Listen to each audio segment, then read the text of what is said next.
चे सरांनी 3 प्रकार सांगितले, PW1, PW2 आणि AW.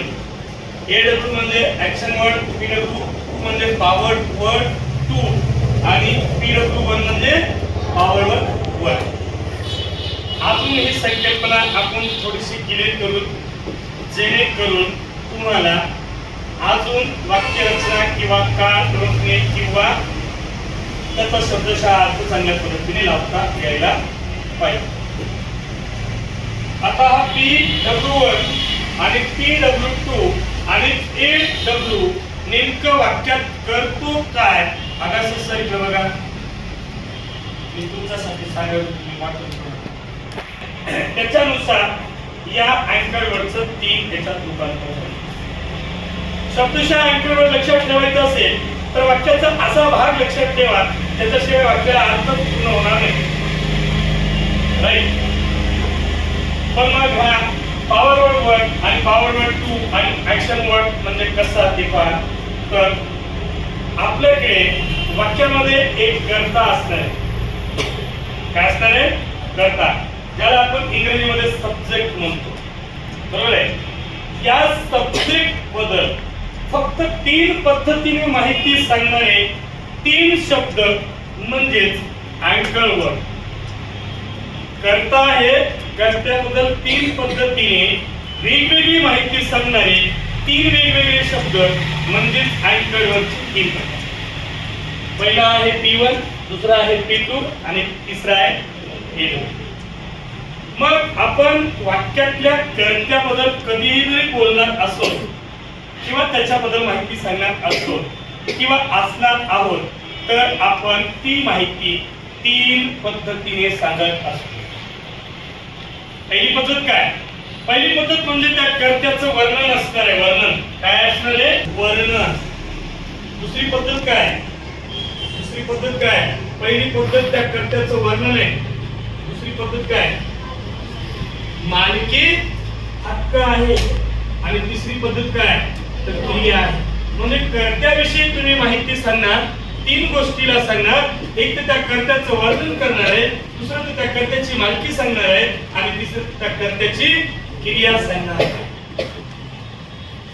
कर्त्याचं वर्णन करत असताना परत तुम्ही 3 गोष्टीचा आधार घेणार आहे. त्याच्यातली पहिली गोष्ट आहे तो कर्ता नेमका कोण आहे. दुसरी गोष्ट तो कर्ता नेमका कुठे आहे. आणि तिसरी गोष्ट तो कर्ता नेमका कसा आहे. बघा, कर्त्याबद्दल माहिती सांगत असताना कर्त्याचं वर्णन येत असेल तर ते वर्णन 3 गोष्टींनुसार येणार आहे. तो कर्ता कोण आहे, तो कर्ता कुठे आहे आणि तो कर्ता कसा आहे. ठीक आहे. त्याच्यानंतर मालकी म्हणजे काय? तर त्या कर्त्याकडे नेमकं असणार काय आहे. त्या कर्त्याकडे एखादी वस्तू असणार आहे, त्या कर्त्याकडे एखादी बाब असणार आहे, त्याची माहिती सांगणारा शब्द. त्या कर्त्याला काहीतरी असणार आहे, त्याची माहिती सांगणारा शब्द तो कोणता असणार आहे? कर्त्याबद्दल मालकी हक्क सांगणारा शब्द. त्याच्यानंतर तो कर्ता काहीतरी काम करत असेल किंवा त्या कर्त्याच्या माध्यमातून एखादी छोटी मोठी क्रिया दाखवली जात असेल तर ती क्रिया म्हणजे काय? तर तिसरा शब्द कर्त्याची क्रिया. कदाचित तो जेवण करत असेल, कदाचित तो लिखाण करत असेल, कदाचित तो ऐकत असेल, कदाचित तो बोलत असेल, कदाचित तो पळत असेल, कदाचित तो झोपत असेल. एखादा झोपला असेल तर तो झोपतील उठत पण असेल. म्हणजे थोडक्यात काय? कर्त्याचं वर्णन करत असताना जेव्हा कर्त्याबद्दल माहिती सांगत असताना वर्णन, मालकी, क्रिया या 3 पद्धतीने माहिती सांगितली जाते. या 3 पद्धतीचाच उच्च भाव म्हणजे काय? जेव्हा कर्त्याचं वर्णन केलं जातं त्याबद्दल माहिती सांगणारा शब्द म्हणजे कोणता? बरोबर, त्याबद्दल माहिती सांगणारा शब्द PW1 म्हणजे पॉवर वर्ड 1. कसा ते बघा. कर्ता आहे, कर्त्याचं वर्णन करायचंय म्हणजे कर्ता कोण आहे, कुठं आहे, कसा आहे सांगायचंय.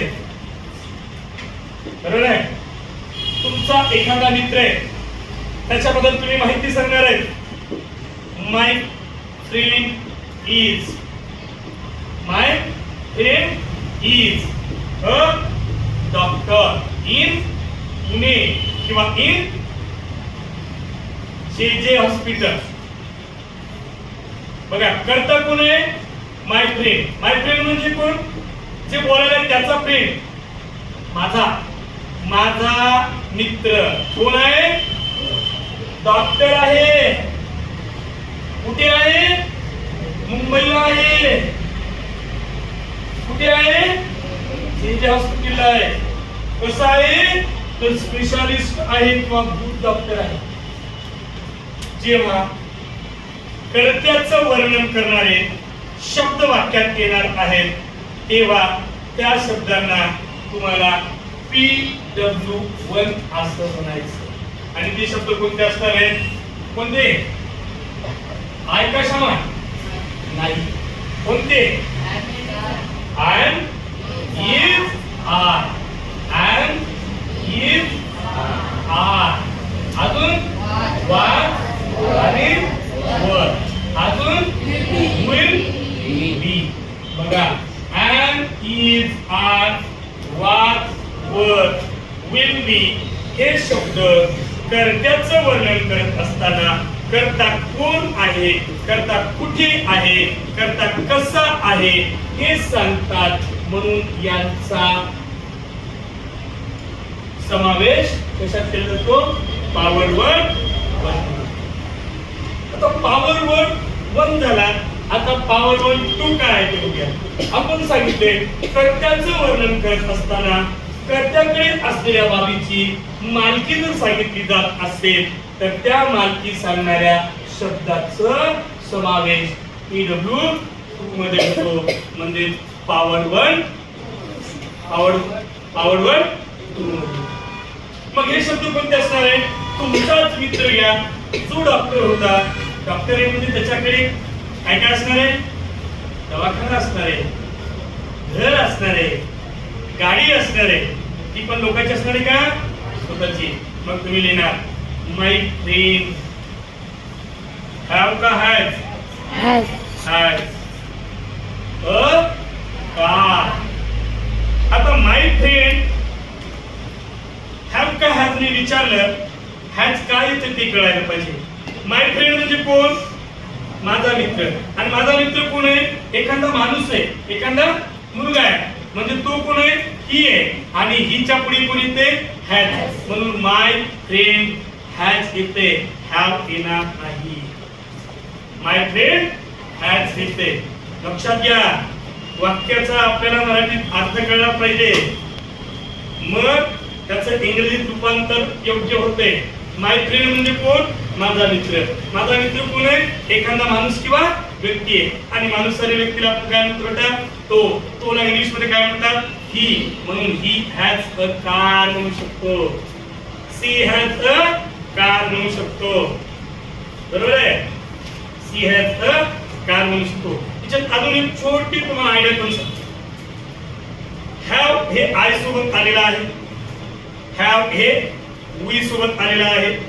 हॅव हे डे सोबत आलेला आहे. नियम काय? अनेक वचनी सोबत कोणाला? आणि एक वचनी सोबत कोणाला? तो नियम. लई अवघड वाटत असेल तर लक्षात ठेवा, ही सी इट यांच्या सोबत यस ने संपणारा शब्द लागणार. आणि यस ने संपणारा शब्द हॅव नाही, हॅज नाही. यस ने संपणारा शब्द वर नाही, वाज आहे. यस ने संपणारा शब्द आर नाही, इज आहे. म्हणून बघा, ही सी इट सोबत काय ना? इज. अजून इज, अजून हॅज. आर येईल का? नाही. हॅव येईल का? नाही. काऊन येणार नाही? कारण त्यांचा शेवट यस ने होत नाही. शिका फक्त वेगवेगळ्या गोष्टी आपण डोक्यात घेऊन पुढे जाऊ शकतो. कळलं नाही एखाद्या वेळेस अनेक वचन आहे का एक वचन आहे कळलं. याच्या पुढची टप्पा तोच आहे आपला PW1 PW2. कसा तुमच्या 7 सर्वनामासोबत जातो हे समजणे म्हणजे क्लिअर कट तुम्हाला समजेल. अनेक वचनी कोण आहे, एक वचनी कोण आहे, 7 पैकी 2 अनेक वचनी. ते आणि वी. वी हा स्वतःसाठी वापरला जातो, आम्ही या अर्थाने. बरोबर आहे? ते हा इतरांसाठी वापरला जातो. बरोबर आहे. म्हणून डेच्या पुढे काय लागतं? डेच्या पुढे काय लागतं? उईच्या पुढे काय लागतं?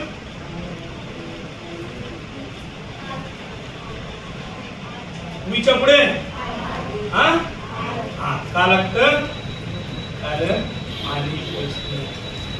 अनेक वचनासोबत अनेक वचन, एक वचनासोबत एक. नंतर तिसरा शब्द काय असणार आहे? हे चालवता मालकी. मग हे मालकी दर्शवणारे शब्द कोणते? एक आहे तुमचा, कोणता आहे? एक आहे हॅड. दुसरा कोणता आहे? हॅव. तिसरा कोणता आहे? हॅड. आणि चौथा कोणता आहे? Will have. हॅव कोणता आहे? Will have. आता हॅव आणि हॅज कसा वापरायचा ते पण कळालं. हॅव आणि हॅज आणि विल हॅव हे काय? मालकी दर्शक शब्द आहेत, स्वामित्व दर्शक शब्द आहेत. म्हणून इथे कर्त्याची मालकी जर वर्णन केली असेल तर या शब्दांचा समावेश कशात होतो? पीडब्ल्यू.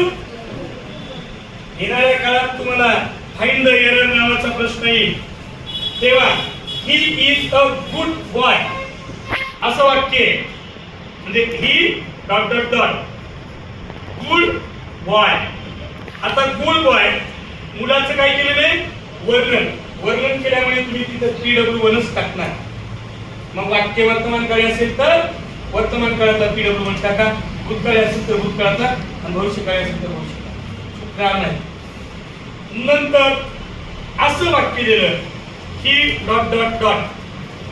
बरोबर आहे. आता एखादी चांगल्या गाडीचं नाव रेसिंग कार, याचा अर्थ त्या रेसिंग कारचं वर्णन आहे का? नाही. त्याच्याकडे रेसिंग कार आहे असा अर्थ होणार आहे. त्या टायमाला तुम्हाला पीडब्ल्यू2 मधला शब्द टाकावा लागणार आहे. हॅड, हॅज, हॅव किंवा विल. तुमचा मित्र पहिल्यांदा कोण होता? डॉक्टर होता. कसा होता? Specialist, good specialist. कुठे होता? मुंबईला होता. दुसऱ्या वाक्यात तुमचा मित्र कोण होता?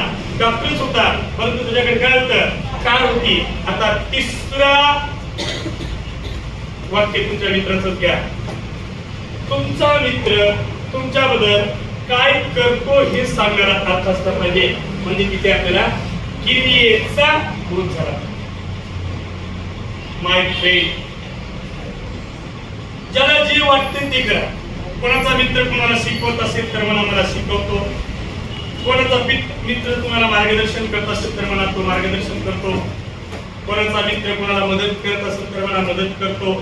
कोणाचा मित्र जर कोणाला जीव घालत असेल तर मला जीव घालतो. कोणाचा मित्र जर कोणाला स्वयंपाक करून जीव घालत असेल तर स्वयंपाक करून जीव घालतो. म्हणजे हे वाक्य सांगणार आहे की कर्ता कोणती क्रिया करतो आणि ही कर्त्याद्वारे केलेली क्रिया ज्या शब्दाने सांगितली जाते श्यामा त्याला म्हटलं जाते एडब्ल्यू. आणि एडब्ल्यू म्हणजे ऍक्शन वर्ड. ड्रीम, लिसन, रीड, राईट, प्ले हे ना असे असंख्य क्रियादर्शक शब्द आहेत. समजलं तुम्हाला ना? पीडब्ल्यू1, पीडब्ल्यू2 आणि एडब्ल्यू. आता थोडक्यामध्ये हे पीडब्ल्यू आणि पीडब्ल्यू2 जे तुमच्याकडे 7 सर्वनाम आहेत, जे तुमच्याकडे 7 कर्ते आहेत. कोणते? I, we, he, she, it, they, you. यांच्या सोबत कसे कसे जातात ते पाहू. समजलं? सर बंद कर.